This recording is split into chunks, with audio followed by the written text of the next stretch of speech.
नमस्कार। आज एक बहुत ही बुनियादी सवाल पर बात करते हैं। एक ऐसा सवाल जो शायद हर किसी के मन में कभी ना कभी आता है। एक पल के लिए सोचकर देखिए, अपना नाम, अपना काम, यहाँ तक कि यह शरीर, अगर ये सब हटा दें तो पीछे क्या रह जाता है?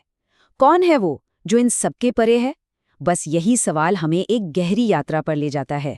तो इस सवाल का जवाब खोजने के लिए ना हमें दो बहुत ही दिलचस्प विचारों को समझना होगा। एक है आत्मा और दूसरा परमात्मा। मतलब एक है व्यक्तिगत चेतना और दूसरी है सर्वोच्च चेतना। सुनने में शायद भारी लगे, पर असल में ये अस्तित्व के दो पहलू हैं जो एक दूसरे से जुड़े हुए हैं। चलिए समझते हैं इसे। ठीक है, तो सबसे पहले बात करते हैं आत्मा की, यानी कि वो जो हम अपने अंदर महसूस करते हैं। इसे समझने के लिए चलिए एक मेटाफर लेते हैं। कल्पना कीजिए पानी की एक अकेली छोटी सी बूंद की। तो ये आत्मा है क्या? दर्शन के हिसाब से ये हर जीव के अंदर की वो चेतना है जो हमेशा से है और हमेशा रहेगी। ये हमारा वो असली मैं है जो हमारे शरीर, हमारे मन, हमारी सोच इन सब से अलग है, एकदम यूनिक। अब आत्मा का जो स्वभाव है ना, वो बहुत कमाल का है। देखिए, ये शाश्वत है। मतलब न इसकी कोई शुरुआत है, न कोई अंत। ये सचेत है। हमारी सारी अवेयरनेस, सारी जागरूकता इसी से आती है। ये बदलती नहीं है। मतलब इसका जो मूल स्वभाव है वो हमेशा एक जैसा रहता है। और हाँ, सबसे जरूरी बात, ये व्यक्तिगत है। हर किसी की अपनी एक अलग चेतना। तो अगर आत्मा एक बूंद है तो जाहिर है एक सागर भी होगा, है ना? अब हम बात करेंगे उस विशाल अनंत सागर की जिससे ये बूंद जुड़ी है। चलिए परमात्मा को समझते हैं। परमात्मा, जिसे कई बार भगवान भी कहा जाता है, वो सर्वोच्च चेतना है। समझिए, ये वो अनंत ऊर्जा है जो हर जगह है, हर कण में है। इसी से सब कुछ बनता है और इसी में सब कुछ कायम रहता है। ये पूरे अस्तित्व का अल्टीमेट सोर्स है। अब देखिए, जैसे आत्मा शाश्वत है वैसे ही परमात्मा भी शाश्वत है, समय से बिल्कुल परे। पर इसके गुण वो विशाल हैं। ये सर्वज्ञ है, मतलब सब कुछ जानने वाला। सर्वव्यापी है, यानी हर जगह मौजूद। और सार्वभौमिक हैं, मतलब सारी आत्माएं, पूरा ब्रह्मांड, सब कुछ इसी एक स्रोत से निकला है। ठीक है, तो अब तक हमने बूंद को अलग समझा और सागर को अलग, पर असली मजा तो अब आएगा जब हम देखेंगे कि ये दोनों असल में जुड़े कैसे हैं।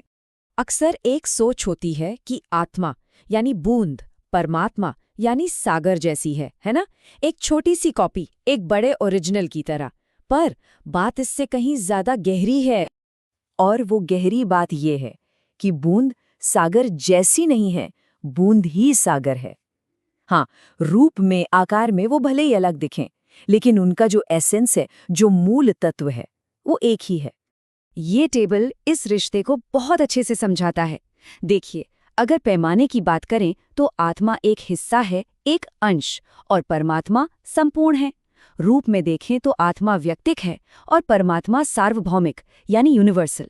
लेकिन सबसे जरूरी बात पर आते हैं, सार यानी एसेंस। वो दोनों का बिल्कुल एक समान है। बिल्कुल वैसे ही जैसे पानी की एक बूंद के गुण और पूरे सागर के गुण एक ही होते हैं। तो फिर एक सवाल उठता है कि अगर हम मूल रूप से एक ही हैं, तो फिर इस जीवन का मतलब क्या है? इस यात्रा का लक्ष्य क्या है? देखिए, लक्ष्य सिर्फ इस बात को जानना नहीं है, बल्कि इसे महसूस करना है, इसका अनुभव करना है। ये बात इस पूरे विचार का सार है। हमारी ये जो यात्रा है, ये कुछ नया बनने के लिए नहीं है।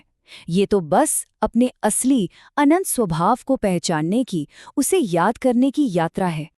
और इस पहचान तक, इस अनुभूति तक पहुंचने का एक रास्ता भी बताया गया है। शुरुआत होती है आत्मविचार से, खुद से ये सवाल पूछने से कि मैं कौन हूँ। फिर आते हैं आध्यात्मिक अभ्यास, जैसे ध्यान या अच्छे कर्म। इनके साथ साथ ज्ञान हासिल करना, इन शिक्षाओं को समझना। और आखिर में वो मंजिल आती है जहाँ इंसान खुद और उस परम स्रोत की एकता का अनुभव कर लेता है। तो इस पूरी चर्चा का, इस पूरे विश्लेषण का सार क्या है? वो है ये एक शब्द, एक। ये उस परम एकता का प्रतीक है, ये एहसास कि इस सारी विविधता के पीछे असल में एक ही सच्चाई है। और बस इसी एक विचार के साथ आज की बात खत्म करते हैं। जरा सोचिए, क्या हो अगर इस बूंद का मकसद एक बेहतर और अच्छी बूंद बनना हो ही ना? क्या हो अगर उसका असली मकसद बस इतना याद करना हो कि वो तो असल में सागर है, इस पर जरूर सोचिएगा।